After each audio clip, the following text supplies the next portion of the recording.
تو کرامت کے طور پر اللہ رب العزت کبھی اپنے نیک بندوں سے ایسے کام کروا دیتا ہے تاکہ لوگ دیکھ کر سمجھے ان چیزوں کو۔ حضرت سری سختی رحمۃ اللہ علیہ فرماتے ہیں میں درخت کے نیچے بیٹھا تو درخت نے مجھ سے بات کی، اب یہ کرامت کے طور پر یا پھر آپ کو سمجھانے کے واسطے۔ میں نے سورج سے پوچھا اتنا گرم کیوں ہے؟ سورج نے کہا کہتے نہیں کیوں، سمجھانے کے واسطے۔ تو دو چیزیں یہاں پر ہیں، یا تو آپ کرامت سمجھیں، لیکن اگر کوئی کرامت نہیں سمجھنا چاہ رہا تو کم از کم مثال سمجھ لے۔ اور دیکھیں کہ کتنی بہترین مثال دی، فرمایا کہ درخت نے مجھ سے نصیحت کی اور کہا کہ سری، ان کا نام حضرت سری سختی رحمۃ اللہ علیہ، فرمایا کہ یا سری کم مثلی، اے سری تم میرے جیسے بن جاؤ۔ حضرت سری سختی رحمۃ اللہ علیہ نے پوچھا کیف اکون مثلک، میں تیرے جیسا کیسا بن سکتا ہوں؟ آخر تیرے اندر وہ کیا خوبیاں ہیں، کیا اچھائیاں ہیں، بتا تو صحیح تاکہ میں بھی ویسا بن جاؤں۔ تو درخت نے کہا کہ ان الذین یرموننی بالاحجار فارمیہم بالاسمار، جو مجھے پتھر مارتا ہے میں اس کی طرف پھل پھینکتا ہوں۔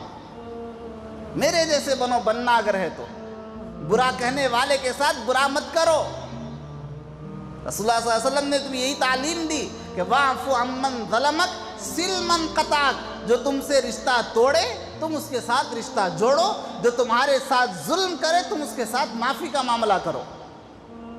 تو درخت نے وہی کہا کہ جو لوگ میری طرف پتھر پھینکتے ہیں میں ان کی طرف پھل پھینکتا ہوں، تم میری طرح بن جاؤ۔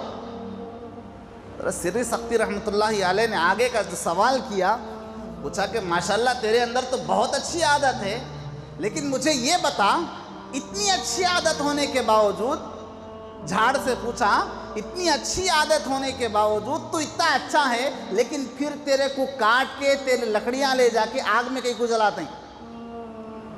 اتنا اچھا ہے نا تو تیرے کو سجا کے رکھنا تھا، تیرے کو کاٹتے ہیں اور پھر لے جا کے تیرے کو آگ میں جلاتے ہیں، یہ کیوں؟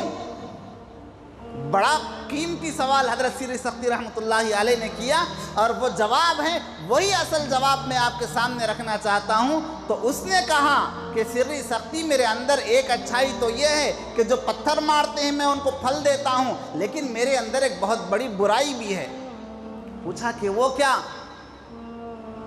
کہا کہ میرے اندر ایک برائی ہے جس برائی کی وجہ سے میرا انجام یہ ہوتا ہے کہ مجھے لے جا کر آگ میں ڈال دیا جاتا ہے۔ پوچھا کہ کیا برائی؟ تو فرمایا کہ فَأَمْلَيْتُ بِالْهَوَىٰ هَكَذَا وَهَكَذَا، کہا کہ جس طرف کی ہوا ہوتی ہے میں اس طرف جھک جاتا ہوں، ہوا جس طرف کی چلتی ہے میں اس طرف ہو جاتا ہوں، جم کر رہنا میری عادت نہیں ہے، جس طرف کی ہوا چلتی ہے میں اس طرف جو ہے نا جھک جاتا ہوں، اس واسطے میری سزا یہ ہے کہ مجھے لے جا کر آگ میں ڈال دیا جاتا ہے۔ یہ مثال دے کر حضرت سری سختی رحمۃ اللہ علیہ فرماتے ہیں کہ انسانوں کی بھی حالت یہ ہے جو دین پر جمے رہتے ہیں اللہ ان کو کامیاب کرتا ہے، لیکن جو دین پر جمے نہیں رہتے حالات کے بدلنے کی وجہ سے بدلتے رہتے ہیں، کبھی حالات اچھے رہے تو مسجد کی طرف، کبھی حالات اچھے رہے تو مسجد سے دوری، کبھی حالات خراب ہوئے تو پھر مسجد کی طرف آ گئے۔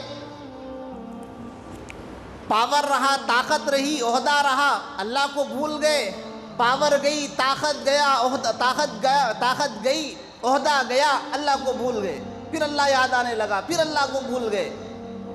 یہ ہے استقامت کے خلاف۔